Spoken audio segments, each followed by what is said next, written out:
Man, every time I think humans have finally figured out space, Russia pops up like, hold my vodka. You ever hear that story about the day Russia tried to fix a satellite with a hammer? Yeah, I'm not joking. A real hammer, not a metaphor, not an acronym, Tap it an gently. actual steel-headed bang bang hammer. And the wildest part? It almost worked. See, in the 80s and 90s, Russia had this reputation for space on a budget. They didn't have money like NASA. NASA's out there with gold-plated telescopes, laser-guided screwdrivers, computers named after Greek gods. Russia's got Yuri, a wrench, and faith in God. Their whole engineering philosophy is, if it ain't work, hit it until it does. So one day they're up there on their space station, back when the Soviet Union was falling apart, and something breaks. Some relay, some antenna, something important. And ground control's panicking. They're like, Comrade, do not touch. Wait for instructions. And the cosmonauts? They're like, instructions? My hammer already know what to do. They float over with this big-ass metal hammer. You can hear it clanging in zero gravity, like a medieval weapon.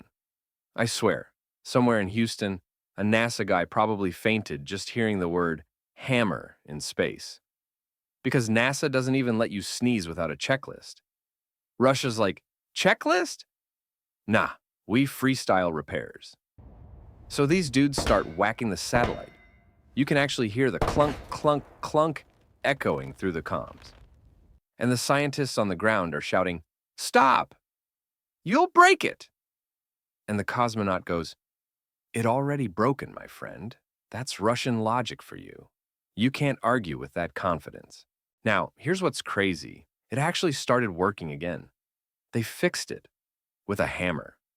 That's how Russia do space, man. NASA builds $10 million robots to fix problems. Russia just sends one guy with a hammer and 2 shots of courage. And I love that energy, because every time NASA screws up, they have a 400-page report. Russia screws up, they just shrug and go, space hard. You gotta respect it. I remember seeing a photo of that cosmonaut, floating there in this huge suit, holding the hammer like Thor. That man looked like he was about to declare war on gravity. You just know he was thinking, we conquer space same way we fix tractor. And honestly, it fits. Russia built half their empire on duct tape, prayer, and stubbornness. They had submarines older than McDonald's that were still running. They once built a lunar rover that looked like a coffee table on wheels, and it still worked. Meanwhile, NASA's like, we need precision instruments. Russia's like, we need courage and lunch break.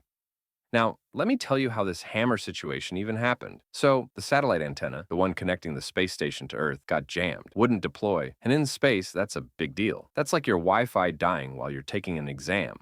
You're done. So ground control says, wait, we'll send instructions. But the cosmonauts were like, instructions take 6 minutes. Hammer takes 6 seconds. They unscrew the panel, take a swing, and bam! Signal comes back. Moscow cheers.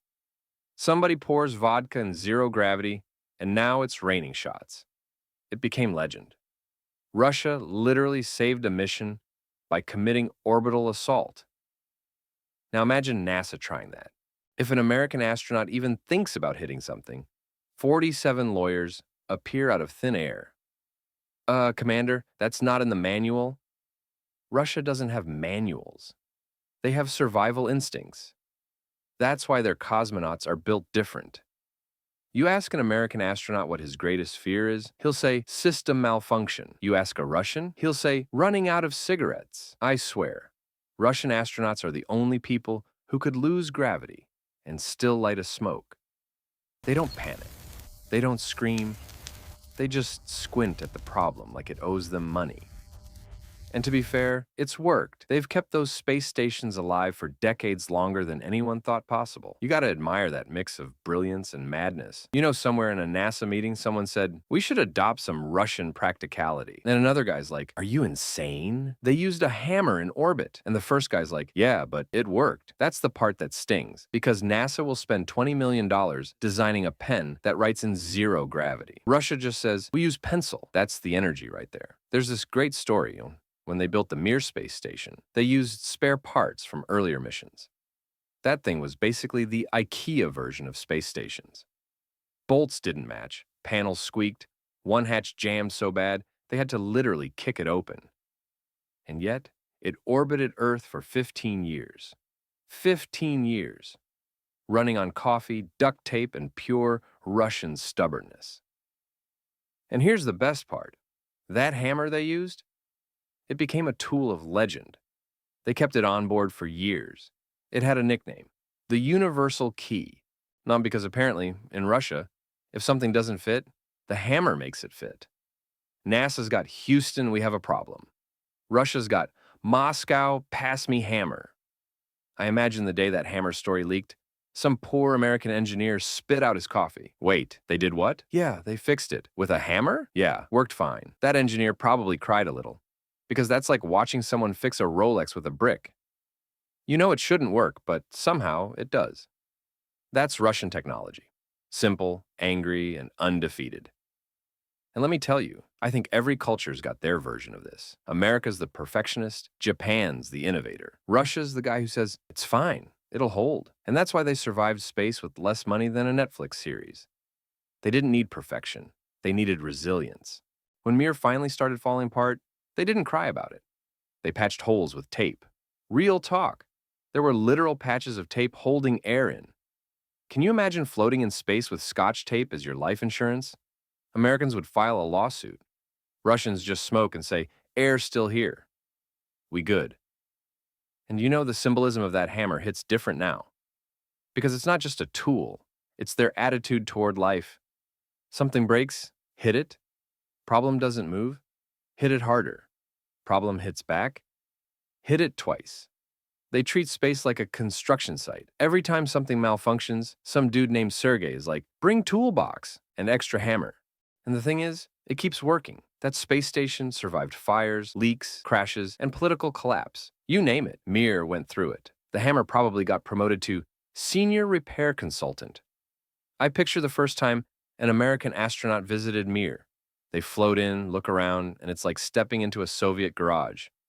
Wires everywhere, duct tape on walls, tools floating by. One of them asks, what's that sound? Sergey's like, that's pipe. It screams sometimes. Ignore. Meanwhile, there's the hammer, strapped to the wall like Excalibur.